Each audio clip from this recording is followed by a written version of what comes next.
Hello दोस्तों, नमस्कार। मैं हूं आर डी प्रजापत और स्वागत करता हूं आप सबका स्टडी ऑन यूट्यूब चैनल के 26 मई 2020 के करंट अफेयर्स की वीडियो में।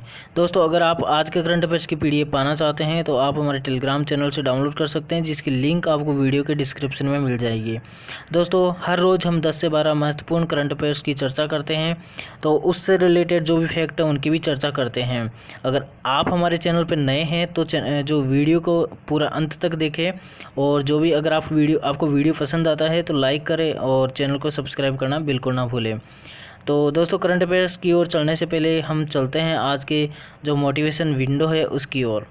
अगर तुम सचमुच कुछ करना चाहते हो तो एक तरीका खोज निकालोगे, अगर नहीं तो तुम एक बहाना ढूंढ लोगे। जी हाँ दोस्तों, अगर कुछ करने की ठान ही लेते हैं तो हम कोई ना कोई तरीका निकाल लेते हैं, कोई ना कोई तरीके से हम किसी न किसी मेथड से उस कार्य को करने की कोशिश करते हैं। लेकिन अगर वो काम हमको नहीं करना है तो हम क्या करते हैं, उसके प्रति बहाने ढूंढने लग जाते हैं या बहाने बनाने लग जाते हैं। तो दोस्तों, ऐसा नहीं करना है। जो भी हम करना चाहते हैं, जो मेहनत के मतलब जो लक्ष्य हमने डिसाइड किया है, उसको आलस में नहीं बहाना है। उसके लिए मेहनत करनी है, उसके लिए कोई बहाना नहीं ढूंढना है। तो इसी दमदार मोटिवेशन कोट के साथ में शुरू करते हैं आज के करंट अफेयर्स का वीडियो। आज का जो पहला इम्पोर्टेंट क्वेश्चन है वो है, फिक्की लेडीज़ ऑर्गेनाइजेशन ने किसे अपना राष्ट्रीय अध्यक्ष चुना है। ऑप्शन है मानवी सिंह, हरजिंदर कौर तलवार, जानवी फूकन और इनमें से कोई नहीं। तो दोस्तों, हाल ही में जो है जानवी फूकन को फिक्की लेडीज़ ऑर्गेनाइजेशन जो है, जो कि राष्ट्रीय स्तर पर हमारा एक ऑर्गेनाइजेशन है, उसकी राष्ट्रीय अध्यक्ष चुना गया है। और इस जो प्रश्न है इसके बारे में डिटेल चेक कर लेते हैं। तो यहाँ पे फिक्की लेडीज़ ऑर्गेनाइजेशन में जानवी फूकन को नया राष्ट्रीय अध्यक्ष नियुक्त किया गया है, और ये असम में एक उद्यमी है। और उन्होंने वर्तमान में जो राष्ट्रीय अध्यक्ष है उनका नाम है हरजिंदर कौर तलवार। उनकी जगह वे 34वें राष्ट्रीय अध्यक्ष के रूप में पदभार संभालेंगी।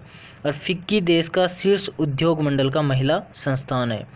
फिक्की के बारे में बात करते हैं तो ये संस्थान महिलाओं के आर्थिक सशक्तिकरण की दिशा में कार्य करता है, और ये संस्थान 8000 से भी अधिक उद्यमी महिलाओं एवं पेशेवर महिलाओं से जुड़ा हुआ एक ग्रुप है। ठीक है दोस्तों, ये हमने पहले प्रश्न की चर्चा की, और हमारा अगला प्रश्न है, आंध्र प्रदेश सरकार ने माइक्रो एंड स्मॉल मीडियम जो उद्योग है उनको पटरी पर लाने के लिए रीस्टार्ट पैकेज के तहत कितने करोड़ रुपए की पहली किस्त जारी की है। ऑप्शन से 350 करोड़ रुपए, 450 करोड़ रुपए, 550 करोड़ रुपए, इनमें से कोई नहीं। तो दोस्तों, जो है ना, अभी आंध्र प्रदेश सरकार ने माइक्रो स्मॉल एंड मीडियम जो एंटरप्राइजेज है ना, एमएसएमईज है, तो उनके लिए रीस्टार्ट पैकेज नामक एक योजना चालू की है, और उसके तहत जो है 450 करोड़ रुपए का प्रबंध किया है, यानी पहली किस्त 450 करोड़ रुपए की जारी की है। और इसकी डिटेल्स चेक करें तो यहाँ पे आंध्र प्रदेश सरकार ने रीस्टार्ट पैकेज के तहत पहली किस्त 450 करोड़ रुपए की जारी की।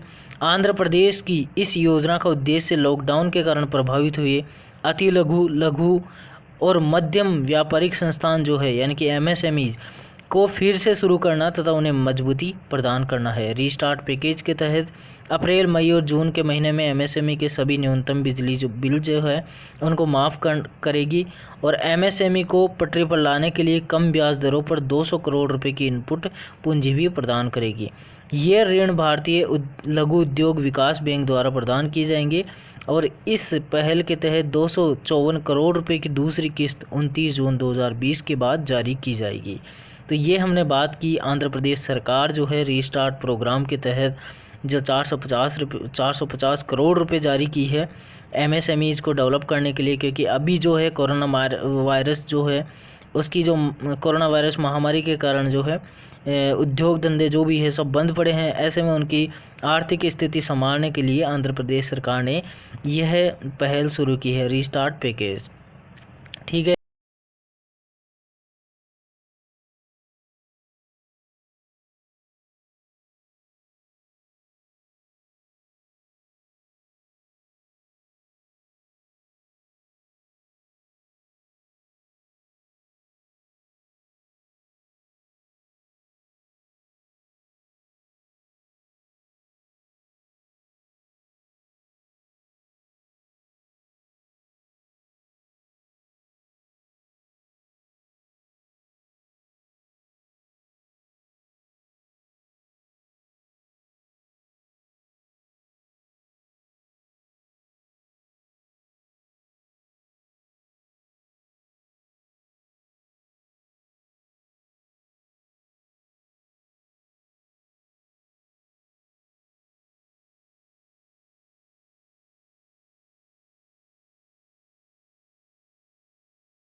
दोस्तों हमारा अगला क्वेश्चन है कि हाल ही में जियो प्लेटफॉर्म ने किस अमेरिकी निजी इक्विटी कंपनी में 2.32% की हिस्सेदारी बेची है। ऑप्शन है KKR, AEIL, Vista Equity partners, इनमें से कोई नहीं। तो यहाँ पे जो ऑप्शन सिलेक्टेड है KKR। तो KKR कंपनी जो है अमेरिकी बेस्ड एक कंपनी है और उसको रिलायंस जियो जो प्लेटफॉर्म है उसने अपनी हिस्सेदारी बेची है 2.32% की। और इसकी डिटेल चेक कर लेते हैं तो अमेरिकी निजी इक्विटी कंपनी KKR ने 11,367 करोड़ रुपए जियो प्लेटफॉर्म में निवेश किए हैं और उससे उसको कितनी हिस्सेदारी हासिल हुई है दोस्तों, 2.32%। और रिलायंस समूह की कंपनी जियो प्लेटफॉर्म ने एक महीने में निवेश करने वाली ये 5वीं कंपनी है। और इससे पहले Facebook Inc, General Atlantic, Silver Lake, Vista Equity Partners ने जियो प्लेटफॉर्म में निवेश किया है। तो इतने सारे पार्टनर्स ने अभी तक इन्वेस्ट कर दिया है और अभी KKR जो अमेरिकी निजी इक्विटी कंपनी है उसने भी इसमें इन्वेस्ट किया है और 2.32% की हिस्सेदारी खरीदी है। ठीक है दोस्तों, हमारा अगला प्रश्न है दोस्तों, हाल ही में बलवीर सिंह दोसांझ का निधन हुआ है, वह किस खेल से संबंधित थे। ऑप्शंस है हॉकी, कबड्डी, टेनिस, इनमें से कोई नहीं। तो दोस्तों बलवीर सिंह दोसांझ जो है वो हॉकी प्लेयर थे और बहुत ही बेस्ट प्लेयर थे। उनका हाल ही में निधन हो गया है। हॉकी प्लेयर जो खिलाड़ी थे बलवीर सिंह दोसांझ, उनका निधन हो गया और उन्होंने 3 बार ओलंपिक स्वर्ण पदक जीते थे। एक तो लंदन ओलंपिक जो हुआ 1948 में, एक हेलसिंकी ओलंपिक हुआ 1952 में, एक मेलबर्न ओलंपिक हुआ 1956। तो इन तीनों में उन्होंने स्वर्ण पदक हासिल किए थे और 1956 के ओलंपिक में वे भारतीय हॉकी टीम के कप्तान थे जिन्होंने फाइनल में पाकिस्तान को हरा करके स्वर्ण पदक जीता था। यही है बलवीर सिंह दोसांझ, हमारे हॉकी प्लेयर इंडिया के, जिनका अभी हाल ही में देहांत हो गया है। हमारा अगला क्वेश्चन है दोस्तों, राष्ट्रीय खेल 2022 की मेज़बानी भारत का कौन सा राज्य करेगा। ऑप्शन से मेघालय, मणिपुर और हरियाणा, इनमें से कोई नहीं। तो यहाँ पे ऑप्शन ए सही है, मेघालय जो है राष्ट्रीय खेल 2022 की मेज़बानी करेगा और उसके लिए अभी ज़ोरों शोरों से तैयारियाँ चल रही है। तो इसकी चर्चा कर लेते हैं। तो केंद्रीय सामाजिक न्याय और आधिकारिता मंत्रालय ने 2022 की मेज़बानी के लिए, जो राष्ट्रीय खेल हो रहे हैं उनकी मेज़बानी के लिए, डिसेबल्ड फ्रेंडली स्टेडियम के निर्माण के लिए 200 करोड़ रुपए मंजूर किए हैं। और ये चर्चा में क्यों है तो इसकी बात करते हैं।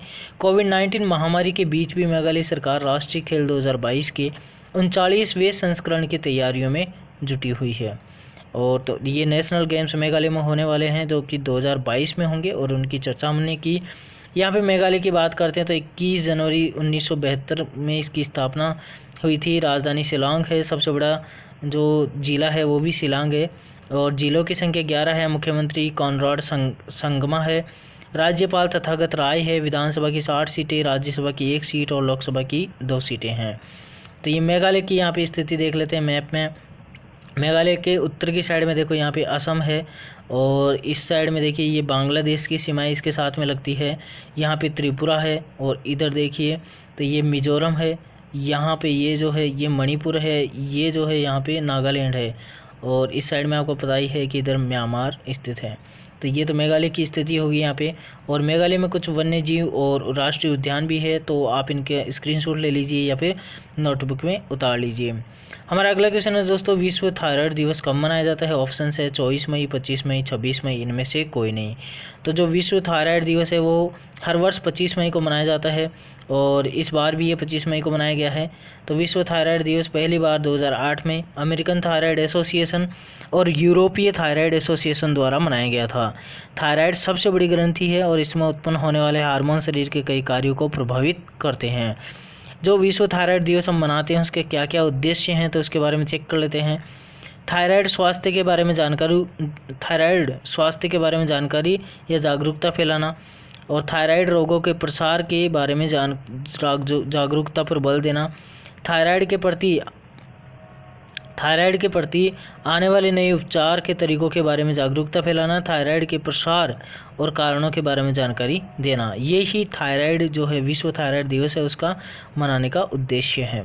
और हमारा अगला क्वेश्चन है दोस्तों, हाल ही में ICMR ने किस दवा से संबंधित कोविड-19 के इलाज के उपयोग में संशोधित परामर्श जारी किया है। ऑप्शन है ओसलेटामिविर और रेमडेसिविर, हाइड्रोक्सीक्लोरोक्वीन। तो यहाँ पे जो है ऑप्शन सी सही है। हाइड्रोक्सीक्लोरोक्वीन के लिए जो यानी कि SCQ, उसके लिए संशोधित परामर्श ICMR द्वारा प्रस्तुत किया गया है। और देख लेते हैं इसके बारे में। तो यहाँ पर संशोधित परामर्श के अनुसार जो है अर्धसैनिक बल, निगरानी में लगे front line staff, corona virus संक्रमण संबंधी गतिविधियों में शामिल पुलिसकर्मियों के साथ गैर कोविड-19 के लक्षण वाले अस्पतालों में काम करने वाले स्वास्थ्य कर्मियों के लिए एक निवारक दवा के रूप में हाइड्रोक्सीक्लोरोक्वीन का उपयोग करने की सिफारिश की गई है। तो ये थी यहाँ पे हाइड्रोक्सीक्लोरोक्वीन के